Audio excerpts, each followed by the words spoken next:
Hello and welcome. My name is Preacher, and today,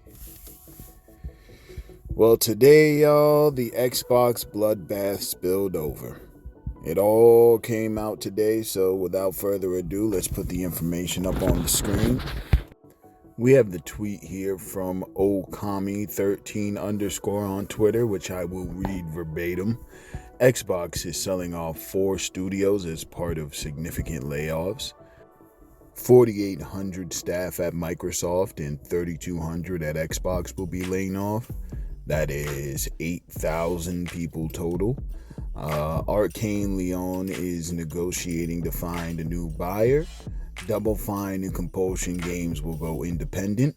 Ninja Theory and Undead Labs have found new owners, but the deal isn't yet sealed.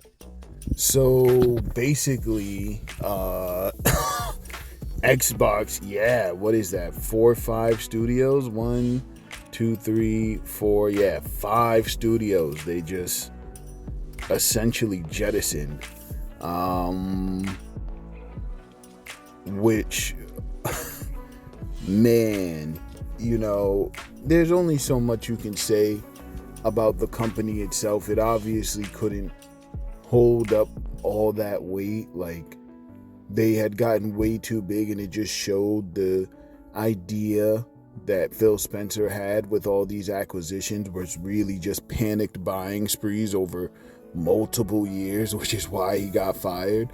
Listen, this is the biggest thing for me. Obviously, it's a goddamn shame with, 8,000 people leaving Microsoft, so out of a job in one way or another. 3,200 from video games specifically, being jettisoned through no choice of their own, and now they have to put food on the table a different way. Again, there's no win to be derived from that. There's nothing good about that. Xbox or PlayStation or Nintendo or anything else.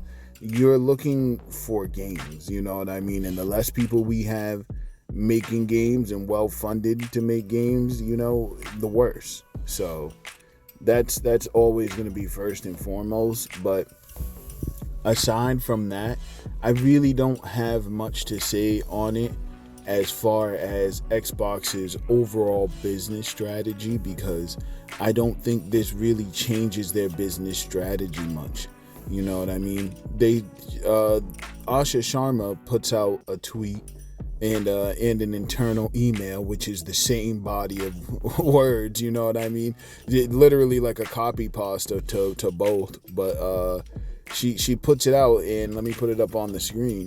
So we have the tweet here from Idle Sloth 84 underscore, which are some of the key quotes from the overall email.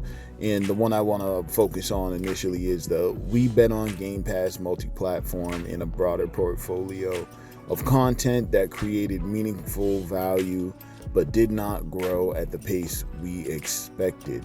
So again, you know what I mean? I don't want to push too far into the actual business model of everything, but exclusive games don't solve that, right? That's not the way they're going, and that's, a long-winded way of me saying I don't think much is going to change at Xbox. I think much is going to stay the same. They just needed to get lighter because, as we have said for years, Xbox and Game Pass were completely unsustainable, and that's the most interesting part about it to me. The aspect where we have to look at the community, you know what I mean? These Xbox dudes said for years that it was sustainable. They said that these games were selling, that Xbox was getting better and better, and they were on a bright path to a bright future with this multi-platform and open platform future, and they really were pushing propaganda. You have to look at this stuff and realize, the flip-flop, the official flip-flop, not only but the community flip-flop of the narrative completely on its head from what Xbox was talking about and their fans were talking about 15 months ago to now. It's actually insane, and it's all reinforced here now in the fact that they have to do this big reset, that things didn't work. and things weren't working, and there's hundreds and hundreds and hundreds of hours of content of dudes telling you why it is working and why walking down that exact path was going to work even harder in the future. And now we're here at that future. We're here at that future, and it's grim. 5 studios lost, so Xbox is now a factory. You know what I mean? The same sort of factory that they accuse PlayStation of being, But actually, though. And the same dudes are going to cheer. You know what I mean? The same dudes are going to cheer, and it's been really tough to watch how directly history is just repeating itself. It's just a straight up, it's not a loop, it's a spiral, you know what I mean? Like, holy shit. It's just going and closing in on itself. And you gotta wonder what is the breaking point. There is no breaking point. Some of these people are gonna be there until the whole thing goes under. But just have it be that. You know what I mean? Have it be that. But the trying to pretend that Xbox was ever leading the way into this future push, and you know what I mean, open platforms were going to be the future, and this and that. It was the rigmarole that bothered me. It's the rigmarole that still bothers me, because now it's Xbox exclusives are going to compete with PlayStation. Come on, we don't have to do this. we don't have to put the gun down, son. It's over.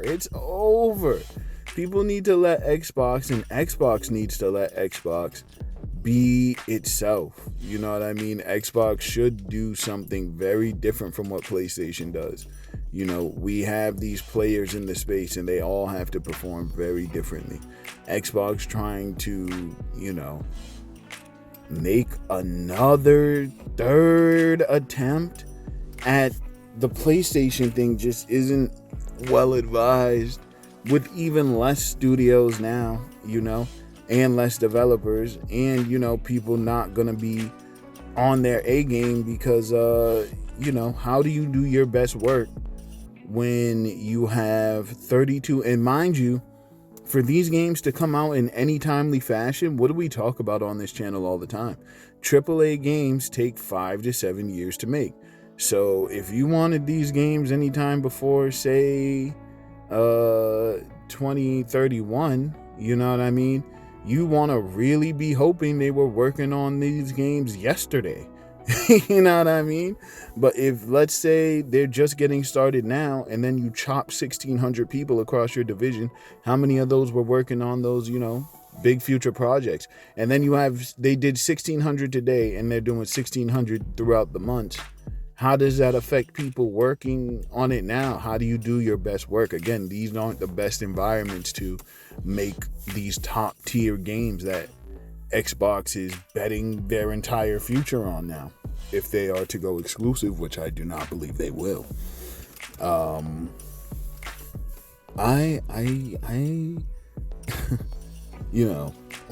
thing I'll say about that Asha Sharma, she's certainly spinning. She's certainly moving and shaking. But I feel like she's going a long way, the wrong way a bit. Pandering to the wrong community, which is the same community that got Phil Spencer in trouble, because they would gas him up when he's buying all this shit. But when the receipts are coming home right now, and you couldn't afford none of that shit, and you didn't really get nothing out of it, what did they get out of it? Keeper in the kiln, you know what I mean? What's the other one? The compulsion game, South of Midnight. Hellblade 2, they didn't get no, what is your big Ghost of Tsushima? You know what I mean? You didn't have one. Where's your Horizon from last generation? You didn't have one. Where's your Returnal from this generation? You didn't really have one. You know what I mean? All you got out of that multiple billions of dollars, really, that even is a name that you can like at least recognize as Starfield, and that's not a good look. You know, nobody's really, Starfield's not the one. So, not to say, I mean, I know people enjoyed it. Some people definitely enjoyed it, but it's not like a universally acclaimed game. It's really not. So, yeah, for you to be betting this big on like Halo Studios and I don't know, Bethesda, Halo Studios, Bethesda, and Activision. That's where we're at with Xbox now and Forza. So if you got a big appetite for those, do I got a box for you? But yeah, nah, it's no good. You know, you never want this to happen with layoffs and companies having security that they thought they have that's then turned on its head. You know, layoffs are never good. But it really shows that there are a lot of people who talk in this community, specifically on the Xbox side, that have no clue what the fuck they are talking about, and they are just hoping and dreaming and capping for the corporation. Like, the shills that people be talking about genuinely exist on the Xbox side, and you see them shill, and you see them flip-flop when it's convenient, and you see them, you know, not take even stances. So that's always the thing that bugs me. That's the biggest thing to me about all of this, you know, is it kind of undoes the entire 6 years of narrative for Xbox up to this point. None of it worked. All of it was bullshit. Every single piece was bullshit. So that's it, boyos. That is it. And I'll say that's probably it for the Xbox generation. It's only going to get worse from here. They're going to have to do a lot of soul searching. But I wouldn't expect nothing big from them for the rest of the gen. You know, they're going to get doozied with this GTA. You know, it's pretty much going to be all on PlayStation, I imagine. And then, you know, eventually Helix will crawl out the door. But yeah, I think that's it for this generation for Xbox, boys. We can officially call it another failure. That's going to do it for me. My name is Preacher, and I do so hope to see you right back here on the pews.